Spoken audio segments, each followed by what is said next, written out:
In late 2020, GameStop, a dying video game retailer, was trading for about $18 a share. Wall Street was sure it was headed to zero. Hedge funds placed a massive billion-dollar bet, shorting the stock so aggressively that they shorted more shares than actually existed. Then, retail investors, amateurs on Reddit, noticed a single obscure metric, and that metric set off one of the greatest financial explosions of our lifetime. Welcome to Metrics Mastermind. Today, we are not talking about memes or morality. We are talking pure, ruthless market mechanics. This is the financial anatomy of the GameStop Short Squeeze. The entire saga hinges on one number: short interest percentage.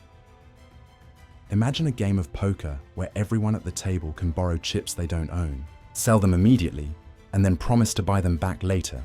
That's short selling. The catch is, if the price goes up, their losses are theoretically infinite. For years, this was a safe bet against GameStop. But the short interest percentage, the metric that tracks all these borrowed sold shares, was approaching the impossible number of 140%. It meant the funds were trapped. They were playing a game where the door was only one way, and they didn't control the lock. We're going to walk through the metrics that led to this catastrophic failure, starting with what short interest really means, and why its abnormal reading was a guaranteed trigger for chaos. To understand the squeeze, you must understand the short interest percentage. This metric is simply the number of shares sold short, divided by the total shares available to trade. Normally, a high reading is, say, 15 to 20%. It signals skepticism. But GameStop was different. It was the most hated stock on Wall Street. Big funds like Melvin Capital piled on the short bets, confident the company would fail.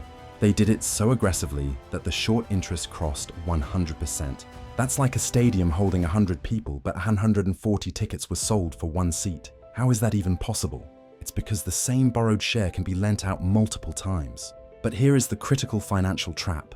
Every single one of those short positions is a mandatory buy order waiting to happen. The hedge funds must eventually return the stock they borrowed. When the Reddit traders started buying, just buying and holding, they took the available supply of shares off the market. And when supply dries up, the price goes up. This leads us directly to the next metric, the margin call bomb.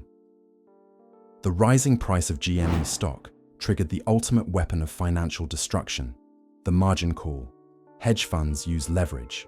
They borrow money from a prime broker, usually a large bank, to amplify their bets. But the bank requires collateral or margin to cover potential losses. If the fund's losses get too big, the broker issues a margin call, demanding immediate cash to shore up the collateral.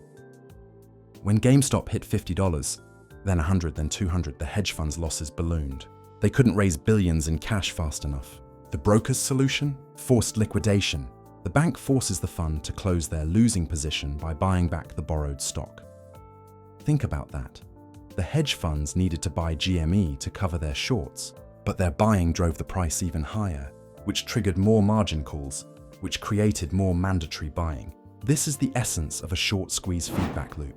It's mechanical, it's ruthless, and it's what made the stock hit nearly $500. Who made money from the chaos? While hedge funds were blowing up and retail traders were celebrating, a few key players were getting immensely rich: the brokerages and the market makers. This is due to the most controversial metric in modern retail trading: payment for order flow, or PFOF. When you trade on a free app like Robinhood, you pay no commission, but your order doesn't go straight to the public exchange. Instead, the broker sells your order to a high-frequency trading firm called a market maker, like Citadel Securities. That market maker pays the broker for the right to execute your trade.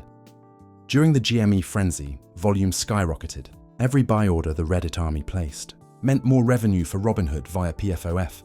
They were literally profiting from the chaos they were, simultaneously trying to contain buy. Restricting trading, the GameStop saga is not about a fight between good guys and bad guys. It's about a failure to respect a fundamental financial metric, the short interest percentage. It shows that when leverage is deployed recklessly, the resulting market mechanics, from the margin call to PFOF, don't just impact the big players, they reshape the entire financial infrastructure. Remember, Metrics Mastermind is about knowing the rules of the game. Wall Street made a massive data-driven blunder. The retail traders simply used the same data to exploit the flaw. If you want to keep breaking down the complex metrics behind the markets, hit that subscribe button and the notification bell. Next week, we're analyzing a financial scam that hid $2 billion in plain sight. You don't want to miss it.